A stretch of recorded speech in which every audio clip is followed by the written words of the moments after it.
Welcome to the LowCarbUSA podcast, where we seek to inspire you to help us build this community. I'm Doug Reynolds. And this is Pam Devine. Hey everyone. I have Roshani Sanghani, Dr. Roshani Sanghani with me today. It's an absolute pleasure, Roshani. So Roshani she did her medical degree in Mumbai in India, and then came to the States, and she's become board certified in internal medicine, endocrinology, diabetes, and metabolism. She practiced in the States for a while, and now she's gone back to India, and she's practicing there. And she was telling me that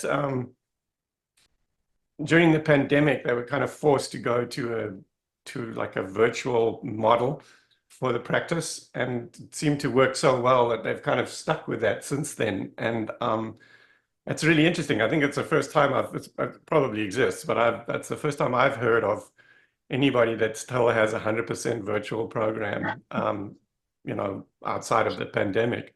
So I think to start with, Roshani, maybe start with your little story about how you even got interested in practicing this way and in this space. And then you've just actually launched and written and then launched a book. So I'd like to hear more about that book and how people can get hold of it. And then maybe we'll talk later about your attendance. You're going to come and be a speaker at our event coming up very quickly in San Diego next month. So welcome. Thank you, Doug. It's again great to connect with you again. I'm really excited to meet finally in person in August in San Diego, and can't wait to see all of you in the metabolic health space. So quickly, my background, I've always been interested in the mind-body connect, or the effect of our thoughts on our habits and how our habits affect our health. And endocrinology became a natural space for me because hormones directly link a lot of our thoughts, emotions, and physical sensations. And vice versa, hormones can affect how you feel. So it was a very fascinating space. The other reason I liked endocrinology was it connects the whole body. Hormones go through the bloodstream and connect all the organs to each other and keep everything coordinated when it's working well. So helping that system stay in balance through mindfulness, through the mind, through lifestyle, when medication, when needed, and the regular allopathic Western way of working when needed, and now a lifestyle first practice. So I've been in a lifestyle first practice. I got kind of forced into that. I wasn't always like that. I used to just prescribe my way through anybody's condition. Somebody comes with diabetes, it's not working well on 2 pills or 3 pills, make it 4 pills, and when 4 pills doesn't work, we go to insulin. And that's how I was trained. And that was the normal way endocrinologists do things. That's as per the guidelines. And I was lucky enough in 2014, and I opened my book with his story in 2013. He was sent to me in Mumbai with uncontrolled diabetes on 4 tablets or 5, and 4 tablets. And he was not willing to go on insulin with his doctor. So the doctor sent him to me as the endocrinologist, because we're supposed to be diabetes experts, insulin experts, hormone experts. That's our specialty. But this man was not okay with going on insulin. He said, no, I'll do anything, but I won't do that.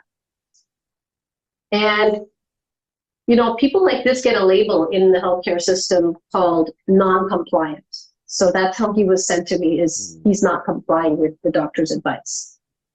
And thankfully, before I moved back from the States to India, because I was so interested in behavior change as a big piece of healthcare, I got certified as a diabetes educator from the US. It used to be called the AADE at that time.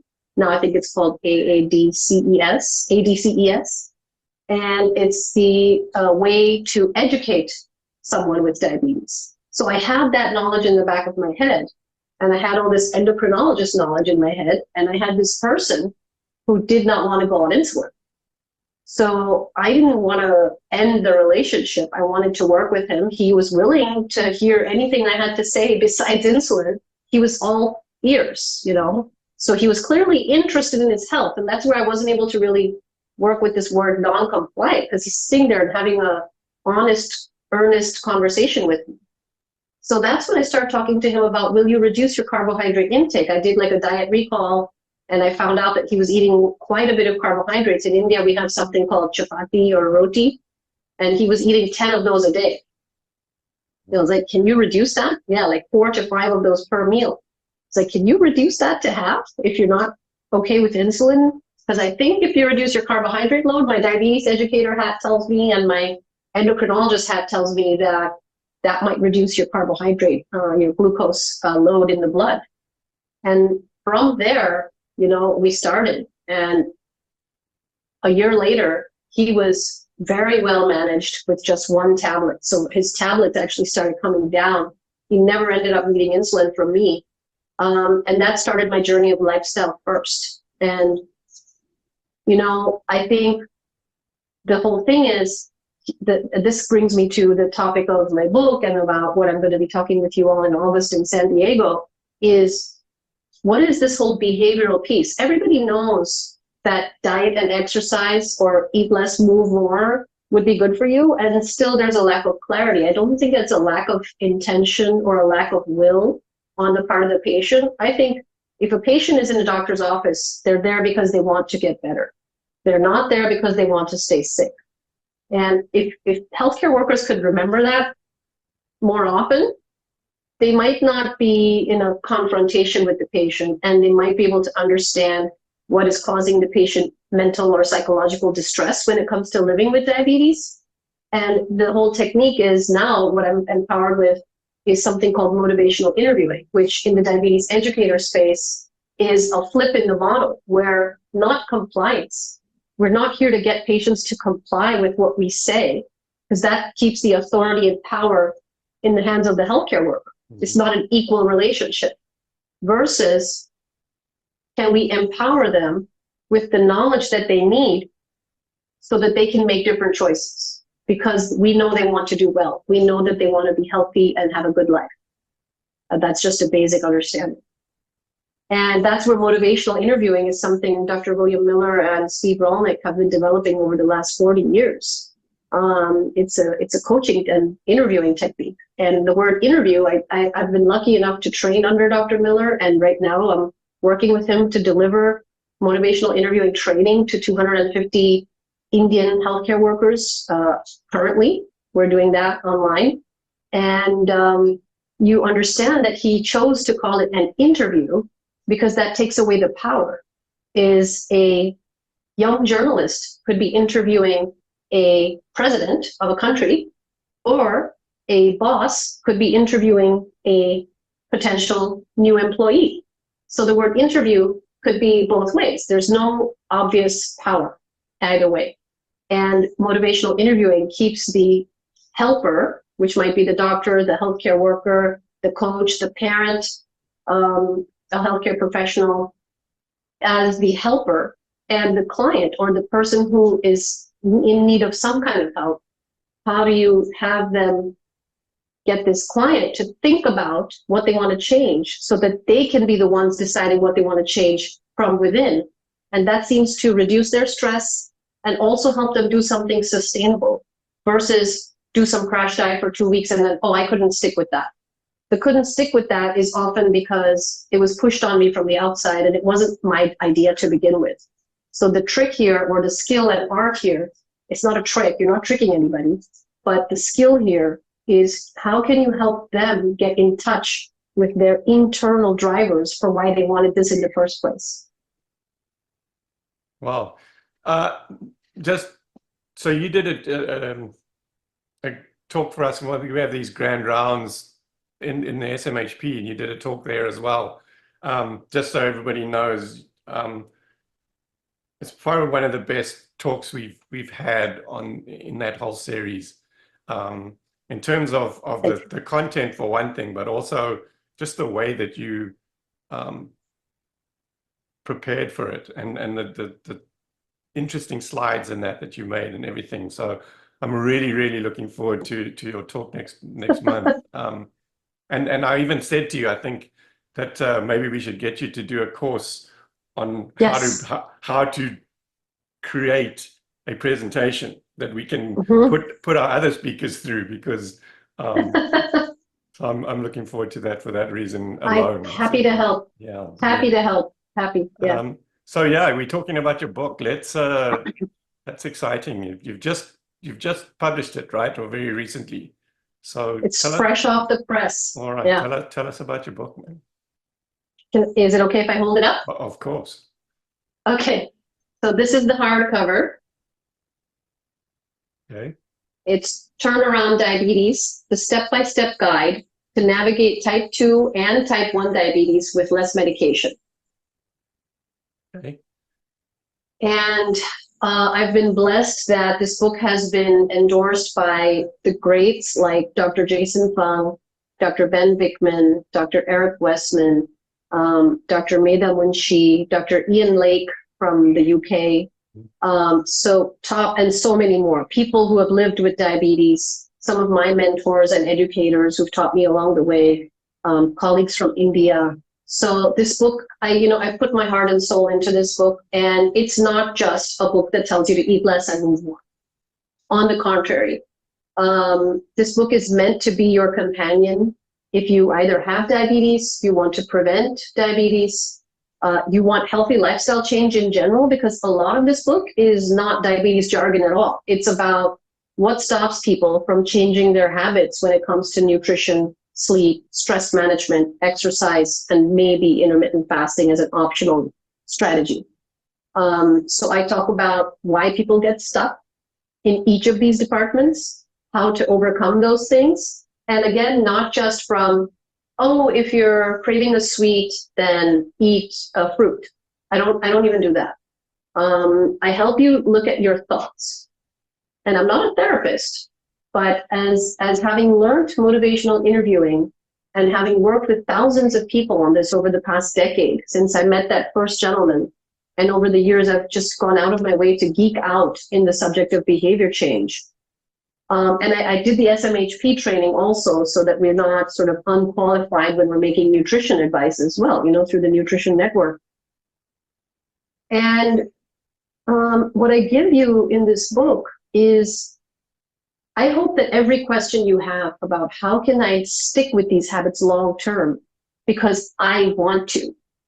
So it's a navigation, the same way Google Maps might tell you to take a right if you want to avoid traffic. But you may still choose, because you're driving, to take a left, and then Google will navigate you from there. So that's the way I go through this book is, if you do this, this is what's likely to happen. You could go about it this way, and then you might experience this, so that the person is thinking aloud in their head, oh, or visualizing, I would like to do it because of this. So they get to choose while they're reading the book. And I use an analogy called a lifestyle car. And the car has 4 wheels, and the car moves because life is dynamic. Life has bumps and ups and downs and detours, and things get thrown at us, and bad weather, so many things. And the 4 wheels are nutrition, sleep management, stress management, exercise. And then if your 4 wheels are okay, fasting can be the extra luggage that you carry on a long ride or a long journey, a road trip. You don't need to have luggage. So if you can finish your metabolic goals or health goals just by looking at the 4 wheels of the lifestyle car, you're done. And the other thing about this lifestyle car analogy that helps me talk to patients is, there's a road in front of you, which is your life, your goals. There's also a rear view mirror. And this brings me to a bit of the mind-body connect, and what is the past versus what is future, and what is present moment. So you've got your car, you see where you want to go, you need to be sort of navigating in the right direction, trust that you're on the right path, and then go through the process of the journey. And the rear view mirror might teach you something, but that's not where you spend all your time and energy. So for example, in diabetes or in weight management, because weight, body fat, overweight, obesity also goes with diabetes. So a lot of my work involves working on that and blood pressure and related things, is worrying, oh, I've gained weight, for example. So if I gained weight or my blood sugar is high today, that's a reflection of something that happened in the past. And that's my rear view. I can see it. It's something that I did. It's something I went through. And this is the current result right now. Reality. My body is giving me the truth.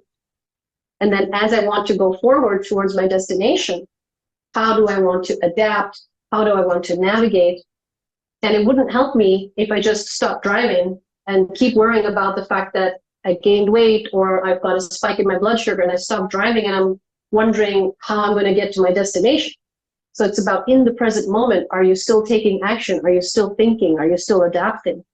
And this gets difficult, managing so many things, living with diabetes gets difficult. So what I do is I break all of this down into micro projects. So you may choose to do one project at a time and achieve mastery over that, and then go to the next project. So the book is meant for you to sort of slide in, slide out, know that there are 4 wheels, know that there's fasting after you manage the 4 wheels, if it's a value add for you.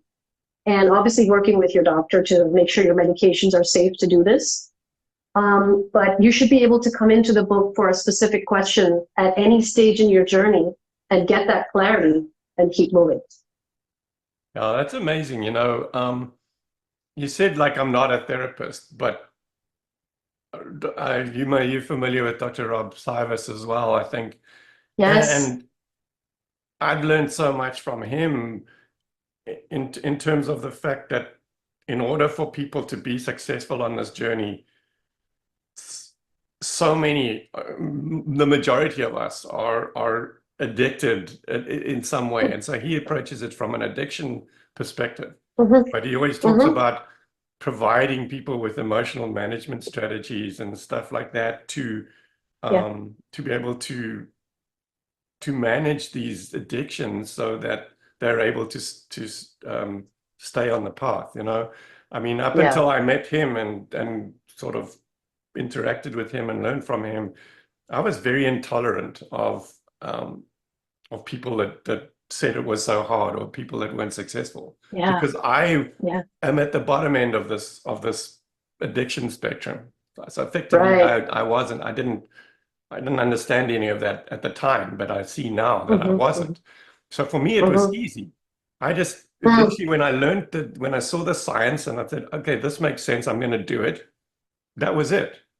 And I just, giving up that stuff and, not having to have pasta and rice and chocolates and all of that stuff. I thought I would struggle, and I didn't. It was easy. Yeah, exactly. So then people tell me it's hard, and I'm saying, rubbish. It's not hard. But meeting Rob and learning from him over the next couple of years, I've had to become aware of the fact that so many people, most people, in fact, can't just do it, right? And they need help. And so I think your book and your whole practice is so helpful in that way, that people have strategies like Rob provides to be able to manage this and stay on the path and be successful. Absolutely. I don't think we're not in the space. I haven't seen a lot of people that really focus on that. So the fact that you do is cool. And you're an endocrinologist.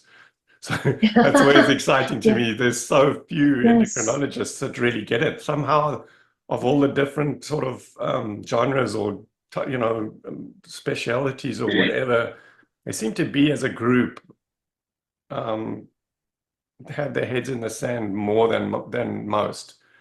I'm not even sure really why, but they are the most resistant to taking this whole concept of reducing carbohydrates in your life and making things easier. I don't know. Maybe you have some insights into that, why it is like I do. And you've covered so many crucial topics that are definitely in my book. I'm going to try and quickly address maybe 2 or 3 of them. I cover why doctors, especially from my field, get, they adopt maybe lifestyle change or low carb the least often, from endocrinology specifically. I think it's because, like anything, advertising, why does advertising work? Is the number of impressions, you see a repeated message, it starts to become really true for you just by familiarity. Mhm. So if you're an endocrinologist, you keep on getting shown the American Diabetes Association algorithm at every conference.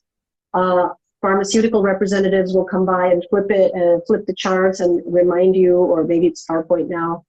They'll show you how my drug is second in the algorithm now. And then every January, the new guidelines will come. And I've done this myself, is, oh, let's see which drug is now the second choice after metformin. And we're so conditioned, and we're constantly reinforcing the idea that the only big difference I can make through diabetes is through prescriptions. And I actually go into quite a bit of detail about what keeps us stuck as doctors. And as I call out specific page numbers of the guidelines that keep us stuck as doctors, as endocrinologists. Coming back to, and Doug, you know what? The reason I put that in there is for compassion on both sides. You know, I want to help the patients who read, or people with diabetes who read this book. I want to help physicians, healthcare providers, nurses, dietitians, any health professional in any capacity, any coach, any parent, any loved one, to not be judging either way, not to do it, you know, both ways. If there's a patient-provider relationship, not to judge, because I again, if I look from the provider side of view, I was that tunnel vision doctor myself, till this man in 2013 just sort of forced me to think differently. And thank God that I was able to stay present to what he was saying.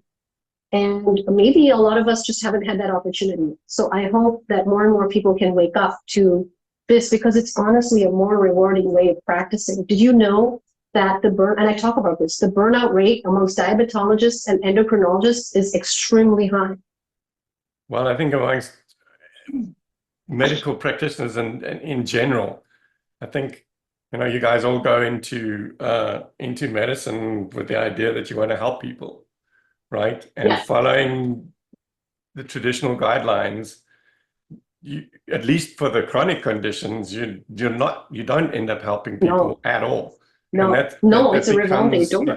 It becomes depressing for a lot of doctors, and Yeah. so many of them either just go through life hating life, or they literally retire early and go and do something else because they can't take it. Exactly. They can't, because there's nothing to look forward to. You're being conditioned that diabetes will progress. It's chronic and progressive, which is not, which is why my book is called Turnaround Diabetes. Mhm. And it doesn't have to be chronic and progressive. Even in type 1, which cannot be cured, and I went out of my way to put type 1 on the cover, it's not that we're talking about curing or reversing type 1, but you can turn around a downhill path. You can turn it around and stabilize it. If it's going volatile roller coaster, you can turn it around so that it stabilizes and you can have a good life, you know. I'm not saying that it's easy to be on daily injections or daily insulin therapy. It's not, but we can definitely make it easier for you. You know, and so the other piece I wanted to respond to was addiction. I talk about this from the endocrinology and neurochemistry and biology point of view, is what is food addiction and how do we get hooked? What are the chemical processes that processed food creates in the brain, which makes us addicted or feel addicted, and then we think it's our fault, it's our weakness, and we call ourselves the addict, or we say we have the addiction, versus, well, that food is supposed to be addictive. It was designed that way. It's been formulated that way with millions of dollars of research. Somebody's invested in it being that formula and make you want to come back. And it's like this in the US and in India. These are the two countries I've seen more often in my life, where you can walk into a pharmacy and buy medicines and you can buy junk food. You can walk into a hospital. Yeah. Right? No, totally. That's true. Actually. It doesn't make any sense.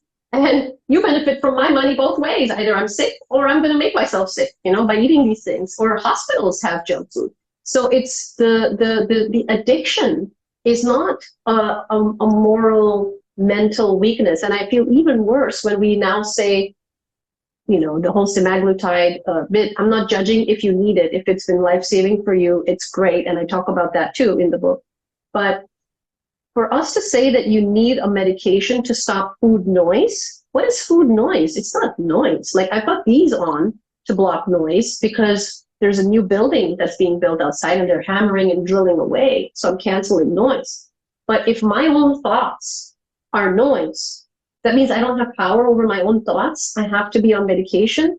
And, you know, Chris Palmer and Georgia Ede are doing amazing work in metabolic psychiatry.